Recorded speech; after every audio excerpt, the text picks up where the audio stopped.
Hey, and welcome to testingworld.com. Today, I'm going to be dropping the Q bomb. Of course, when we talk about Q, we have to re-say quality. And so I wanted to bring up this controversial topic. Now, my good friend, Paul Gerard, last week released our definitions for testing. So what does this mean? Well, there's some confusing terms when people talk about testing. And I got a notification saying that I'd spoken at Gartner about test ops back in 2014. 8 years ago, I'd kind of come up with this kind of idea that test ops should be kind of including testing at every stage within the life cycle. I quickly then redacted that maybe it wasn't the best of ideas, and then I started looking and exploring QA ops in about 2015. Now, QA ops, i.e. quality assurance ops, or now referring to quality engineering ops, or QA ops in general, brings the Q bomb right up and straight and forth at the front of everyone's conversation. There's organizations like product and management that have started appearing, and a mashup of product and product engineering, so Google setting the stage with that. And then of course we've got this new kind of wave of quality engineering. So QA ops, is it here to stay? This is what I wanted to bring up in this session, and I wanted to refer to my Gartner ADM session that I spoke yesterday and I just wanted to kind of reference 3 new terms that I wanted for you guys to start the debate with. So the first one was something we've been talking about maybe for the last year, 2 years, around shifting quality up. So what does this actually mean? And of course, you know from my other sessions that I'm a big advocate of shifting right.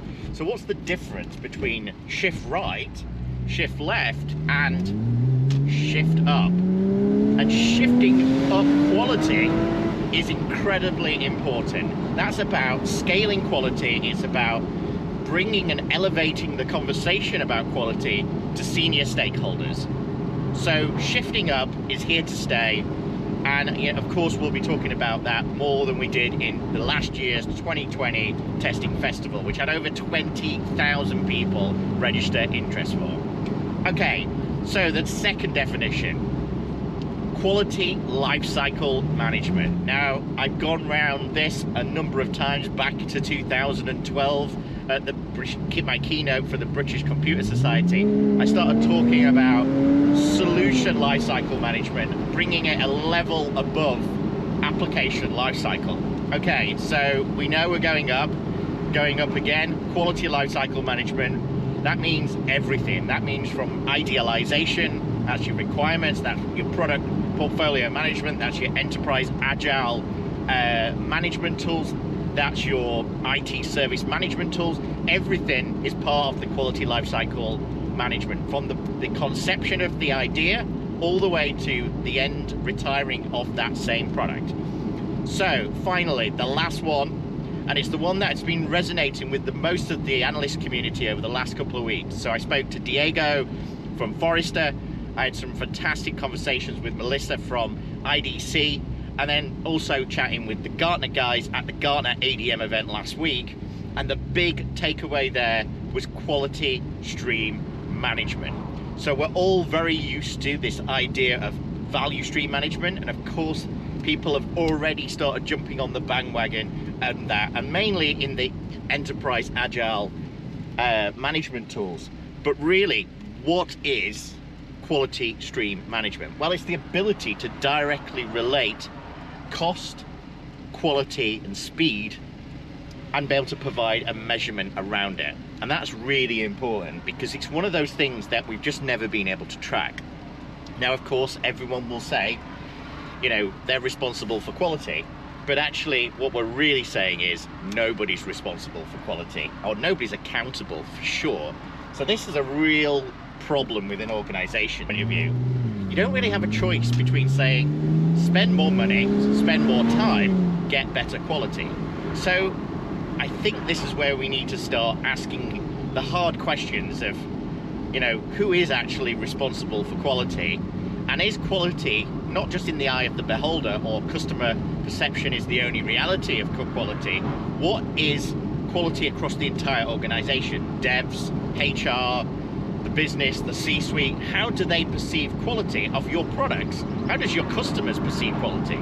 And at what risk do you potentially damage the brand and the association of that brand's quality? And I think this is absolutely critical, and this is hopefully going to start some discussions. I know my good friend Paul Gerard is opening up to start looking at exploring these terms like value stream management, quality stream management, QA ops, test ops, quality lifecycle management, solution lifecycle management, portfolio lifecycle management. It's time to start qualifying these, but also having an industry understanding of what quality is.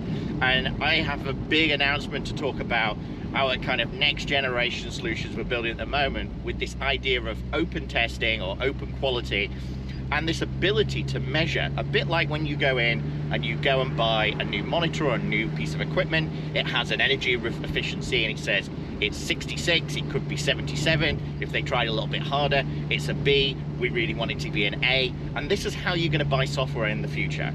So you're not going to buy a piece of software with just by reading your reviews and checking whether or not Gartner think it's the best product. You're actually going to go and say, I need a grade A ERP CRM solution for my investment banking platforms. So we're going to change the world. We're going to start having a quality grade and ranking, and I think we're just going to blow open not only hardware, which already has these kind of approvals and BCS kind of ISO standards. We're now going to push that into the software world. So watch out and get ready for this new quality revolution.